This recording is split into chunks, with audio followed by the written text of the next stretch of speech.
আল্লাহ বলেছেন নবীকে সম্মান করবা, তাজিম করবা। আর আমরা যারা নবীকে সম্মান করি, ইয়া নবী সালামু আলাইকা বললে যে সমস্ত মৌলবীদের সহ্য হয় না, তাদের গিয়া থাকতে বলতে চাই, আমরা তো নবীকে সালাম দিই, এটাই তোমাদের সহ্য হয় না। কিন্তু সাহাবায়ে কেরাম নবীকে কি পরিমাণ সম্মান করেছেন শোনো। সহিহ বুখারীর বর্ণনা এসেছে, হযরত উরওয়া ইবনে মাসউদ বলেন, এ আমার পুত্রের লোকেরা শুনে রাখো, আমি কিসরা কায়সার নাজ্জাশী গোটা পৃথিবীর বড় বড় দরবারগুলোতে আমি পরিভ্রমণ করেছি। ও আমার দলের লোকেরা, ও আমার গোত্রের লোকেরা, তোমরা আমাকে প্রতিনিধি হিসেবে পাঠিয়েছিলে মুহাম্মদ সাল্লাল্লাহু আলাইহি ওয়াসাল্লামের দরবারের অবস্থা পর্যবেক্ষণ করার জন্য।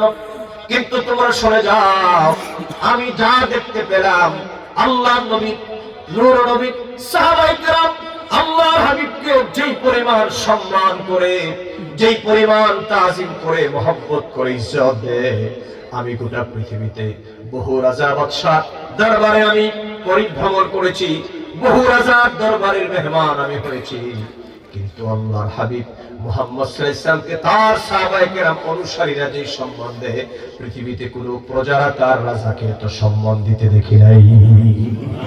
আল্লাহু আকবার, আল্লাহু আকবার। আমি কিসরা কায়সার এবং নাজ্জাশী সহ পৃথিবীর বড় বড় যারা পৃথিবীর সুপার পাওয়ার ছিল তৎকালীন, আমি তাদের রাজ দরবারে গমন করেছি। কিন্তু আল্লাহর হাবিবের সাহাবীরা যেই পরিমাণ সম্মান করে আমার দয়াল নবীকে, এই পরিমাণ শ্রদ্ধা সম্মান করতে আমি কোন প্রজাদেরকে দেখি নাই যে তার রাজাকে এত সম্মান করে। এবার সে কি পরিমাণ সম্মান করে, কি তিনি দেখলেন, অতক্ষণ না প্রশ্ন দাঁড়ায় না যে উরওয়া ইবনে মাসউদ রাদিয়াল্লাহু তাআলা তিনি কি দেখলেন। এবার আসেন তার বর্ণনায় শুনেন। তিনি বলছেন, কয় শোনো আমার গোত্রের লোকেরা, ওয়াল্লাহি ইন তানাখামা নুখামাতান ইল্লা ওয়াকাত ফি কাফ রাজুলিন মিনহুম ফাদাল্লাকা বিহা ওয়াজহু ওয়া জিলদাহু। তিনি বলেন, কয় শুনে রাখো, আল্লাহর হাবিব মুহাম্মদ সাল্লাল্লাহু আলাইহি ওয়াসাল্লাম যখন তিনি মজলিসের মধ্যে কোথাও তিনি থুতু ফেলতে চান, মাঝে মধ্যে কথাবার্তার মধ্যে থুতু ফেলার প্রয়োজন হয় কিনা, তখন উরওয়া ইবনে মাসউদ বলেন, রে দুনিয়ার মানুষ শুনে রাখো, আল্লাহর হাবিবের সাহাবীরা কি পরিমাণ তাজিম করে জানোনি। কয় কেমনে?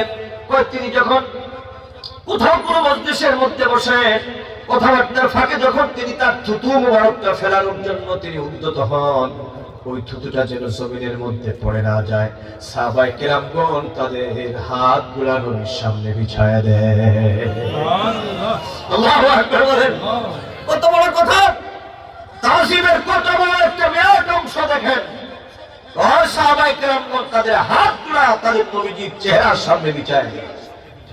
নবীজি যখন থুতু মুবারক ফেলেন, ওই থুতু মুবারকটা নিচে পড়ে না, কোনো না কোনো সাহাবীর হাতের মধ্যেই পড়ে। কয় শোনো, তোমরা এতেই আশ্চর্য হয়ে যাচ্ছ? কয় শোনো, শুধু তাই নয়, ফাদাল্লাকা বিহা ওয়াজহু ওয়া জিলদাহু, ওই থুতুগুলো তারা জমিনের মধ্যে ফেলে না, ওরা অত্যন্ত শ্রদ্ধা এবং তাজিম ভরে আমি দেখতে পেলাম নবীজির থুতু মুবারকগুলো তাদের চেহারা মুবারক, তাদের চেহারা এবং শরীরের মধ্যে তারা বরকত করে মালিশ করে দেয়। আরে ভাই একটু আস্তে বলুন সুবহানাল্লাহ। নবীজির আশিক এবং প্রেমিকরা বসা, আপনাদের আওয়াজে আসতে হবে কেন? আল্লাহু আকবার। মুখে মুখে খালি নবীকে ভালোবাসি, এরকম ভালোবাসার দাম নাই। শুধু সুবিধা হইলে নবীর সিন্নি দেখলে আমরা আসি আর সিন্নি নাই আমরাও নাই, এরকম নবী প্রেমের কোনো দাম। বহু লোক আছে হে চিন্তা করে সিন্নি আছে, বহু কবর পড়ে এরকম আছে মিলাদ হয় কিন্তু সিন্নি নাই, হে মিলাদে দাঁড়ায় না। কথা কন, এরকম নবী প্রেম হলে কি হবে? এই জন্য একটু মহব্বত থাকা চাই। উরওয়া ইবনে মাসউদ রাদিয়াল্লাহু তাআলা বলে, আমার গোত্রের লোকেরা শোনো, ওই থুতুটাকে তারা মুছে ফেলে না, তাদের চেহারার মধ্যে এবং তাদের শরীরের মধ্যে থুতুগুলো কি করে? মালিশ করে। আচ্ছা বলুন তো, আমি যদি আমার বাংলাদেশের মৌলানা সাহেবদেরকে প্রশ্ন করি, বিষয়টাকে আপনি কোন দৃষ্টিতে দেখছেন? আল্লাহ মাফ করুক, যদি এই মৌলানা সাহেবদের যুগে এইরকম ঘটনা ঘটতো, মৌলানা সাহেবরা যে কি করতো সেটা চিন্তার বাইরে। কথা ঠিক না? আমরা একটু নবীকে সালাম দিই, এটাই হুজুরের সহ্য হয় না, মৌলানা সাহেবের সহ্য হয় না। আর সাহাবায়ে কেরামগণ নবীজির থুতু মুবারক হাতের মধ্যে নিয়ে তাদের চেহারা এবং বদন মুবারকে মালিশ করেছেন। আপনারা বলুন, এখানে মহব্বত এবং ইজ্জত আছে না নাই? আজকে কবে নামাজ দিয়ে বলেন নবী যেন খুশি হয়। মহব্বত আর ইজ্জত আছে না নাই?